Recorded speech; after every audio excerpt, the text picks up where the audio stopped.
partial auto correlation function. इसको short में बेटा आप लोग PACFB के नाम से भी सुने होंगे, है ना? आप लोग इसको सुने हो पहले कभी? मान लो आपका टाइम सीरीज है, एक कोई टाइम सीरीज है P = 1 2 ... के, मान लो लैग के तक आपका कोई टाइम सीरीज है ना? तो कोरिलेशन बेटा होता है आपका, कोरिलेशन जो होता है वो होता है कि एक वेरिएबल और बाकी के जो वेरिएबल है उनका लीनियर कॉम्बिनेशन, है ना? कोरिलेशन क्या होता है? एक वेरिएबल और बाकी के आपस में जो और भी लैग वाले वैल्यूज हैं उनके आपस में क्या होता है, उनका लीनियर कॉम्बिनेशन लोगे तो आपको कोरिलेशन मिलेगा। जिससे थोड़ा सा कोरिलेट करो मल्टीवेरिएट में। मल्टीपल कोरिलेशन क्या होता है? एक इधर रहेगा और दूसरा वाला क्या होगा, इधर एक लीनियर कॉम्बिनेशन के फॉर्म में होगा।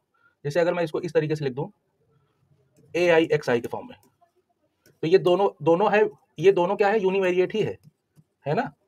देखो कंपैरिजन जो है सेम डायमेंशन में की जाती है ना। इसका जो डायमेंशन है और जो इसका डायमेंशन है, जब डायमेंशन सेम हो तभी तो कंपेयर करेंगे। बताओ, डायमेंशन अलग होगा तो कैसे कंपेयर होगा, है ना? अब जैसे हम इंसानों का कंपेयर अगर भगवानों से होने लगे, क्योंकि उनकी दुनिया अलग है, तो ये पॉसिबल है। कोई करने लगेगा, कोई कह दे कि हम भगवान हैं, तो ये तो यार मतलब वो हो गया, मतलब बेकार हो गया, जिसे मैथमेटिकली ये रॉन्ग हो गया, है कि नहीं बताइए?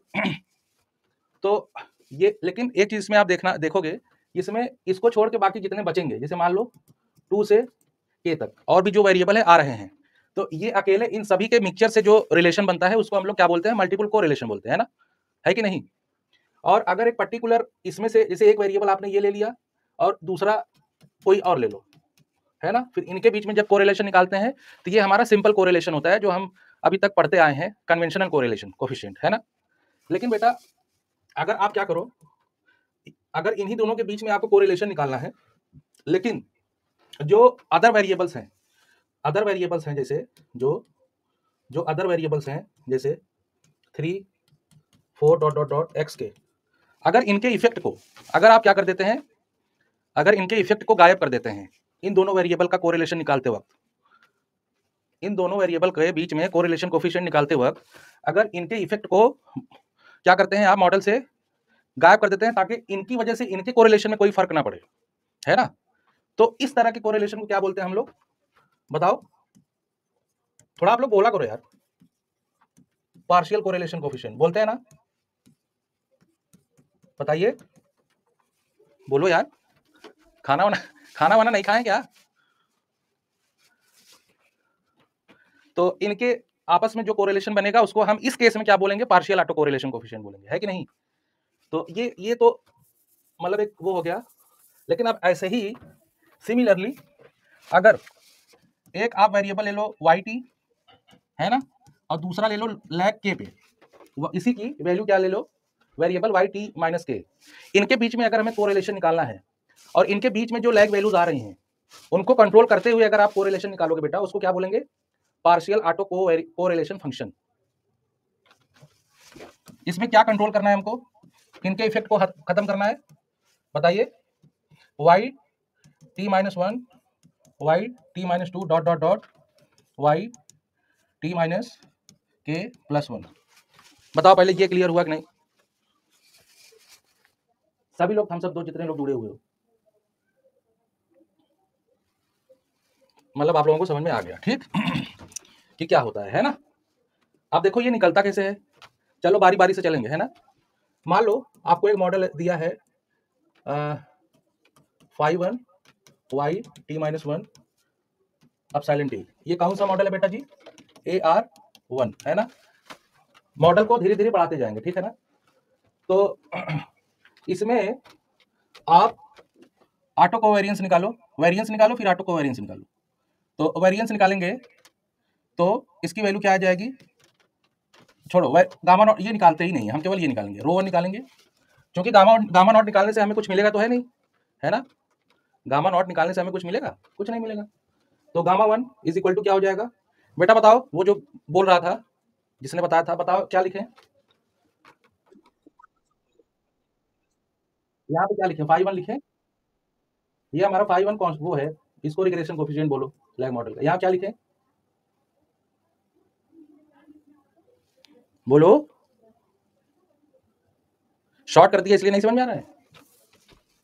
देखो gamma one is equal to covariance Y T minus one, ठीक है ना। तो इसको क्या लिखोगे तुम, कोवेरियंस वाई टी की जगह यही लिख दो phi one Y T minus one, है ना, plus epsilon T Y T minus one. इसका इससे ये क्या हो जाएगा बताओ, ये यहाँ पे इंडिपेंडेंट होगा बेटा, ये इससे इंडिपेंडेंट होगा कि नहीं। ये अब अभी हम इसकी बात नहीं कर रहे हैं, ये E T Y T minus one यहाँ पे इंडिपेंडेंट होगा। क्यों, क्योंकि ये क्या है ए आर वन है, इसमें दो ए आर टू नहीं है। ये पिछला वाला जो मॉडल था उसमें हम देख रहे थे मूविंग एवरेज वाला फैक्टर भी था साथ में, इसलिए वो डिपेंडेंट हो गया वहां पे, है ना। देखो ये क्या हो जाएगा, इसका इससे हम जब करेंगे कोवेरियंस तो ये हो जाएगा फाई वन गामा नॉट, और इसके बीच में क्या हो जाएगा जीरो, है ना। तो हमारा गामा वन क्या आ गया phi one gamma naught, clear है। तो बेटा एक बात बताओ, यहाँ पे जब हम निकालेंगे कोरिलेशन किसके किसके बीच में निकलेगा, यहाँ पे केवल दो ही है ना, कोवेरियंस निकालो चाहे कोरिलेशन निकलेगा दो ही वेरिएबल के बीच में ना, एक ये और ये, एक ही है, दो ही वेरिएबल है ना इसमें, एक वाई टी माइनस वन और एक वाई टी। तो आपका जो फाई वन आएगा या जो रो आएगा कोरिलेशन वो एक ही आएगा कि नहीं बताइए। तो रो इज इक्वल टू क्या हो जाएगा बेटा, gamma one is equal to gamma naught, यही होगा बताइए। और यहां से आपको गामा वन और गामा नॉट की वैल्यू क्या मिल रही है इस इक्वेशन से, देखो gamma one is equal to phi one gamma naught दिया है ना, तो यहां से गामा, अगर इसको आप कैसे लिख सकते हैं, gamma one upon gamma naught upon phi one, है कि नहीं। तो gamma one upon gamma naught की वैल्यू क्या है फाई वन। तो इसका मतलब ये हुआ जब हमारा time series A R one होगा, auto regressive of order one, तो उसका जो ऑटो कोरिलेशन फंक्शन होगा या जो कोफिशिएंट होगा वही उसका पार्शियल भी होगा। इस रिग्रेशन इस जो रिग्रेशन कोफिशिएंट है इस इक्वेशन में वही हमारा क्या होता है पार्शियल ऑटो कोवेरियंस फंक्शन, ठीक है। तो ये जो फाई वन आपको दिख रहा है, फाई वन इसमें रो इसीलिए आया क्योंकि इसमें कितने वेरिएबल हैं केवल बेटा, एक वाई टी है और एक वाई टी माइनस वन है, दो ही हैं। तो जो कोरिलेशन निकालोगे वही पार्शियल भी आएगा। तो इसमें पार्शियल का तो कोई मतलब हुआ नहीं बताइए, क्योंकि इसमें और कोई वेरिएबल तो है नहीं, केवल दो ही है ना। इसमें आप क्या फिक्स करोगे, क्या कंट्रोल करोगे, कुछ नहीं।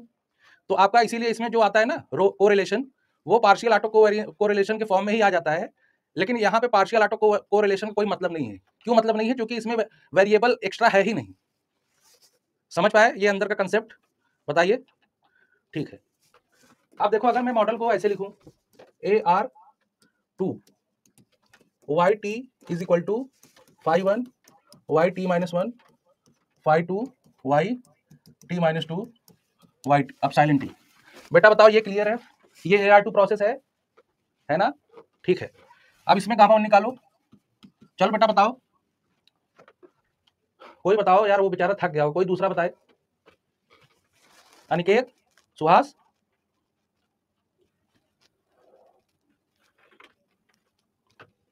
बोलो जी। हाँ phi one gamma naught plus phi two gamma one, तो मतलब अब सारी जीरो ना, ठीक है। तो यहां से बेटा आपको क्या मिला, चलो ये इक्वेशन ऐसे रहने दो, इक्वेशन नंबर वन।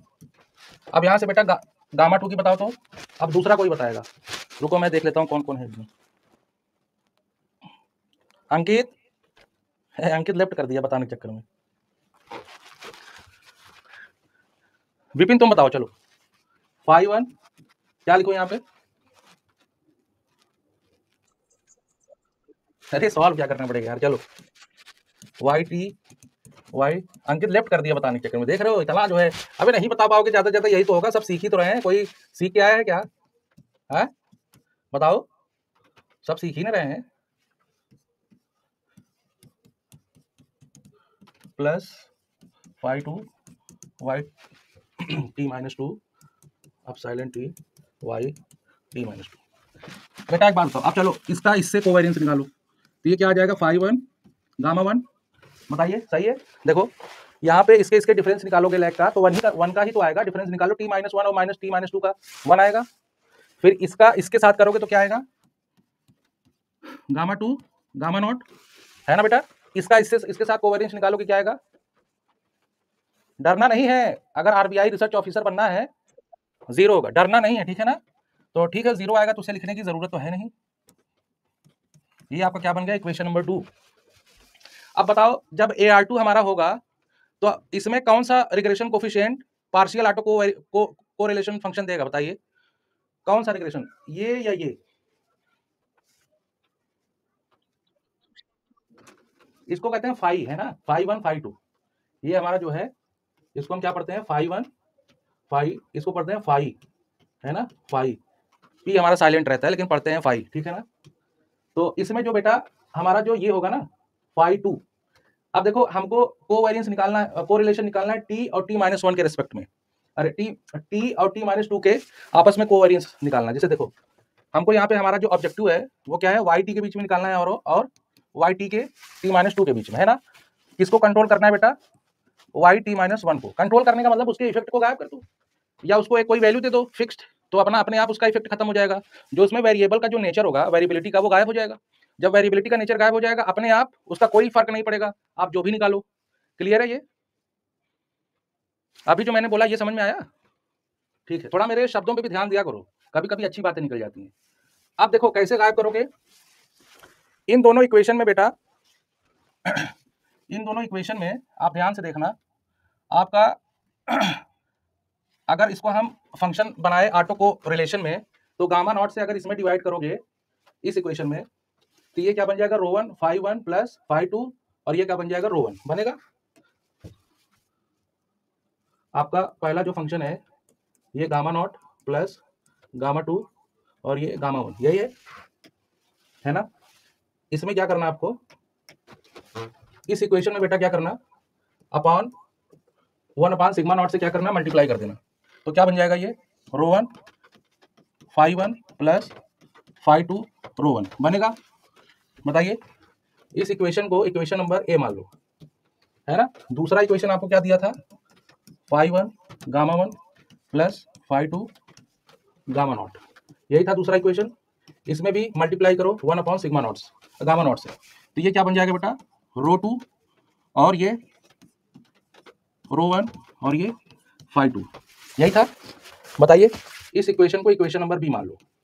हमारा अल्टीमेट ऑब्जेक्टिव क्या है, फाई 2 निकालना, यही है ना, इक्वेशन 2, ठीक है। अब क्या करोगे, फाई 1 की वैल्यू आपको क्या करना है, खत्म करना है, ताकि केवल फाई 2 हमें ही बचे, है ना। जब फाई 1 को खत्म कर दोगे तो उनका रिलेशन हो जाएगा गायब, वाई टी का वाई t-1 के बीच में जो रिलेशन था वो क्या हो जाएगा, खत्म, है ना। तो हमको केवल फाई 2 की वैल्यू मिलेगी। तो कैसे करोगे, दोनों को सेम बनाओ, इसमें रो 1 से मल्टीप्लाई करा दो, तो आपका इक्वेशन क्या बन जाएगा, rho 1 square phi 1 rho 1 phi 2 rho 1 square, है ना। Equation number C. अब क्या करो, इसको क्या करोगे, सी, इसको करो ऐसे, बी माइनस सी करो, बी माइनस सी करोगे क्या होगा, रो 2 आपका क्या मिलेगा, रो 2 माइनस रो 1 स्क्वायर, है ना। इसको करोगे तो ये तो कट जाएगा, और इसकी वैल्यू क्या आएगी बेटा, 1 माइनस रो 1 स्क्वायर फाई 2, है ना। फिर यहाँ से यहाँ चलते हैं, यहाँ पे आप देख रहे हो फाई 2 की वैल्यू क्या मिल गई, रो 2 rho 1 upon 1 minus rho 1 square, ये स्क्वायर है, ठीक। ये देख रहे हो आप लोग, इक्वेशन नंबर स्टार देख रहे हो, यही तो आपको लाना है, इक्वेशन नंबर स्टार देखो सब लोग। फाई 2 क्या हुआ हमारा, partial auto correlation between Y T and Y t-2 keeping Y t-1 is fixed, और इसको बोल सकते हो कंट्रोलिंग वाई t-1 या removing the effect of lag variable Y t-1। आप किसी भी तरीके से बोलिए, आपका मीनिंग जो है सेम ही आएगा। क्लियर है बेटा, समझ गए सभी। आप लोगों को बहुत फायदा होने वाला है, ये मैं अभी से बता दूं। आरबीआई में अभी तक आप लोग पेपर दे रहे थे, डिस्क्रिप्टिव पेपर दे के हाथ कांपने लग रहा होगा कि लिखूं कैसे, हाथ ही नहीं चल रहा होगा, चलता होगा जब दिया होगा आप लोगों ने एग्जाम। लेकिन अब जब एग्जाम देंगे ना, सारे क्वेश्चन समझ में आएंगे, आपको लगेगा कि हम कौन वाला करें, सभी तो आ रहा है मुझे। तो उसमें जो है जो सबसे सिंपल लगे जल्दी से करके कॉपी जमा करके जाओ अपने घर, और फिर देखोगे जब रिजल्ट आएगा तो उसमें रोल नंबर रहेगा सीट में।